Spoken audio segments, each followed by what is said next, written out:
Y Enrique San Martín. Ramiro, Enrique, muy buenos días a quienes nos escuchan a través de la señal de I-99 esta mañana. Directo al grano. ¿Qué tanto les afecta en el proyecto de ley ese 3% que tienen que dar a la avena después de cada exportación? Ustedes exportan y tienen que retener ese 3% y pasarlo directamente como casi un impuesto anticipado a la impuesto a la renta. ¿Cómo lo ven ustedes? Así como está planteado al momento, es un golpe mortal a toda actividad exportadora.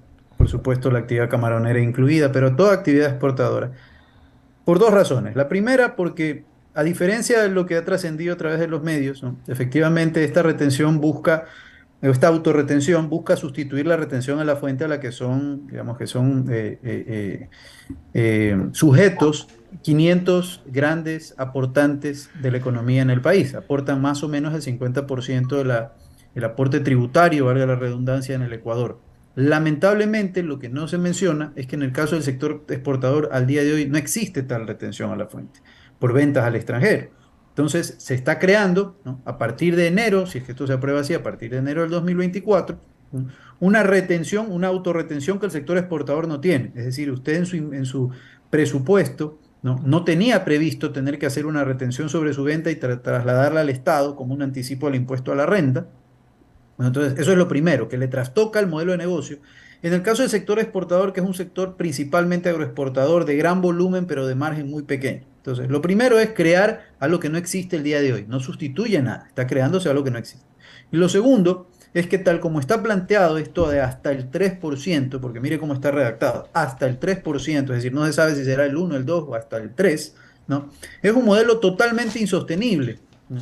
Parte de ser insostenible, es decir, ¿qué significa esto? Que si se lo llega a pagar el primer mes, al segundo o al tercero, ya la empresa no tiene recursos para poder pagar, ¿no? Porque estamos hablando de un 3% sobre ventas que no toma en consideración que el SRI calcula lo que se denomina la tasa impositiva efectiva. ¿Qué es esto? Es una tasa promedio, ¿no? De impuesto sobre el ingreso grabado, que el SRI calcula para tener una idea más o menos cuánto debería pagar de impuesto cada empresa en función del segmento económico al que pertenece. Bueno, esa información que la tiene el SRI no se considera, se menciona hasta un 3%. Entonces, en el caso del sector exportador, por darle un ejemplo, en el caso particular de la actividad camaronera, ¿no? El TIE o esta tasa impositiva es cercana al 0,6%, es decir, no llega en el 1%.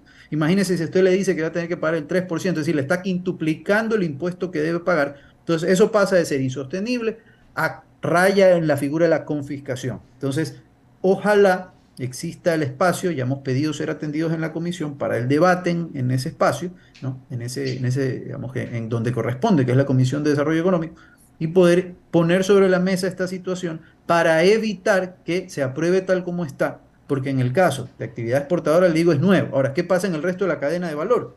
También, al ser un porcentaje que llega hasta el 3%, que no se sabe cuál será, si a usted le llegan a poner ese 3%, ¿no? En el caso del sector camaronero no existe ningún eslabón de la cadena que esté en capacidad de pagar eso. Simplemente se vuelve confiscatorio, le resta toda su liquidez, se le lleva todo su capital de trabajo y usted a los pocos meses deja de operar.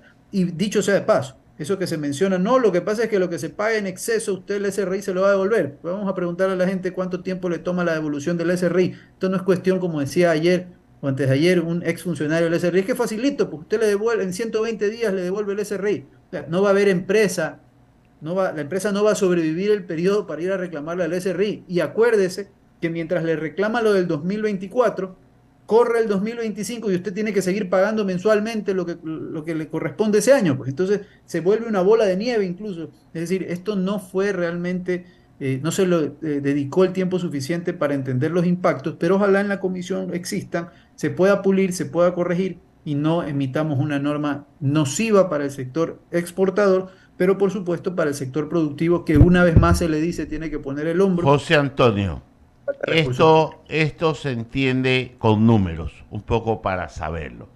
¿Cuánto tributa por concepto de impuesto a la renta el sector camaronero versus cuánto representa una retención neta sobre todo lo que exporta?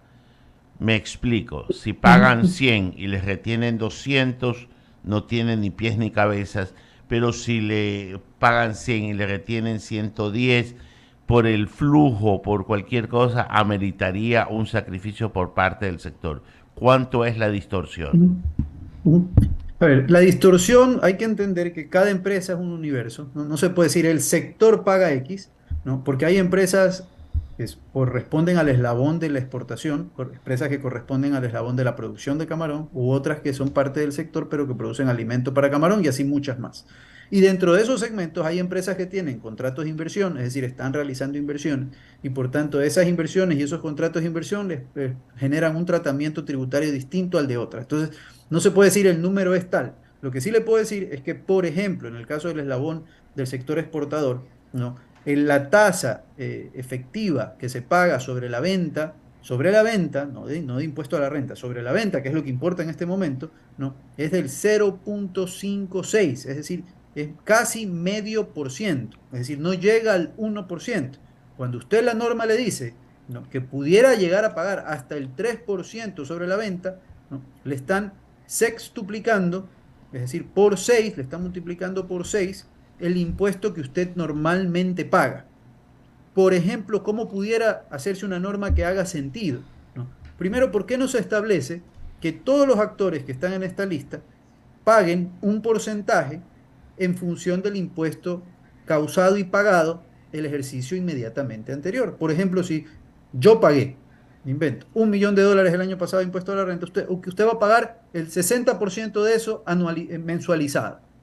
¿Para qué? Para que anticipe algo y abril vemos cuánto ese anticipo, si fue suficiente o fue superior, o usted tiene que pagar un adicional al Estado. Porque acuérdese que hay un golpe adicional que la gente no está considerando. Vamos a mensualizar un impuesto a la renta en el 2024. Supongamos que es la mitad de lo que yo pagué el año anterior, si fuera así. Se mensualiza ese $500.000.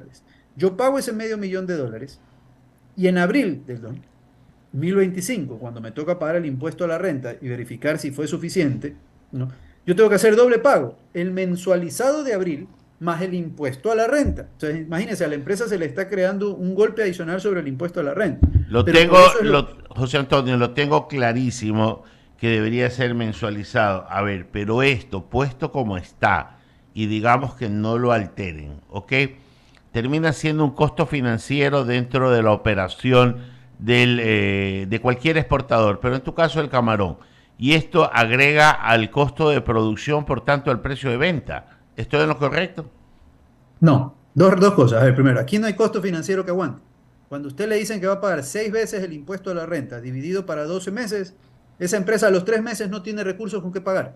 O sea, Pero no a hay ver, costo pero financiero por un lado. detengámonos ahí, en el supuesto de que no los tenga, pero sí tiene músculo financiero para ir a una institución bancaria y poder prestar. Por eso digo costo financiero, ¿ya? Porque tampoco es que vas a cerrar una empresa porque sí, o sea, no porque esta carga tributaria no tenga presentación, quiere decir que no, este obstáculo no lo van a poder salvar.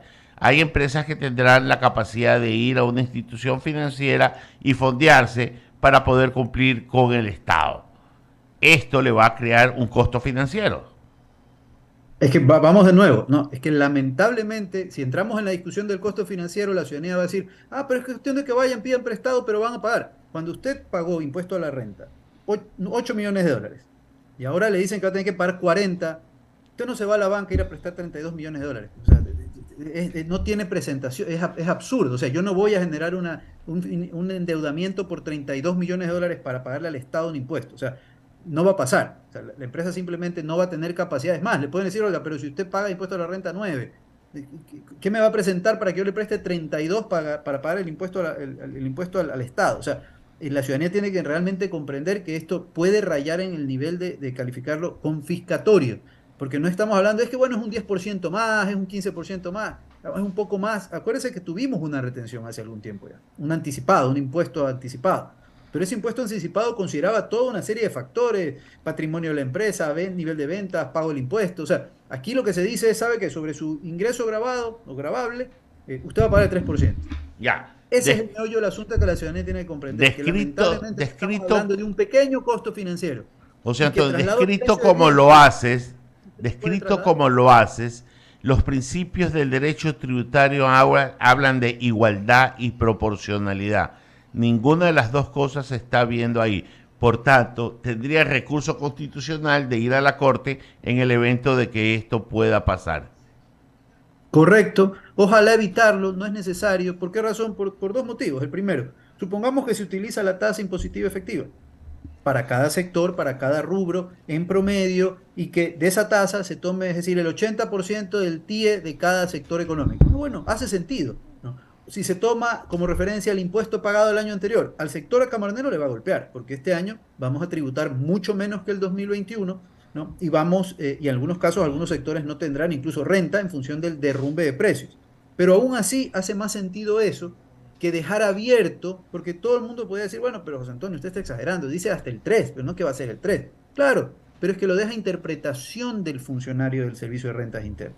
Y eso es algo que también en el país hay que evitarlo, porque todo espacio que se deja a la libre interpretación del funcionario se Claro, termina deformando. es mejor ir a lo reglado que a lo discrecional, te entiendo perfectamente. Correcto. Y la discriminación que usted mencionó, un grupo, pero el grupo que quede por fuera seguirá con la figura, entonces usted genera una figura de competencia desleal entre los mismos miembros de un mismo sector. Aquellos que tendrán que anticipar esto y tendrán el golpe financiero, indistintamente ya si esto es una tasa mucho inferior de la que se habla, pero aquellos que no lo tengan que pagar no tendrán esa carga. Entonces genera una misma discriminación dentro del sector. Entonces volvemos al... ¿Sabe qué? Esto es como la figura de cuando se eliminó el precio diferenciado del combustible, que se dijo, no, es que para los de 30 hectáreas, para ellos sí queda todavía el precio diferenciado. Claro, pero vamos a ver ahora pues cuántos camaroneros de 30 hectáreas se inventaron. Y lamentablemente lo hemos denunciado como cámara, ¿no? Para poder seguirse beneficiando de esto, porque indicamos que esa no era la forma de focalizar, porque todos estos formatos que dejan esa discrecionalidad se deforman y terminan prestándose para acciones, digamos que de corrupción lamentablemente, ¿no? Y no es Eh, lo que busca el Estado, ¿no? El Está Estado busca clarísimo, bajar el control. está clarísimo y voy a repetir lo que siempre dice mis hijas que tienen un pequeño negocio. Qué difícil que es hacer empresa en este país. Agradecerte, José Antonio, por tus claros conceptos que nos han venido a dar un poco de luces sobre lo bueno, lo malo y lo feo de esta reforma que se plantea por enésima vez en el campo tributario en el país. Que tengas un buen día.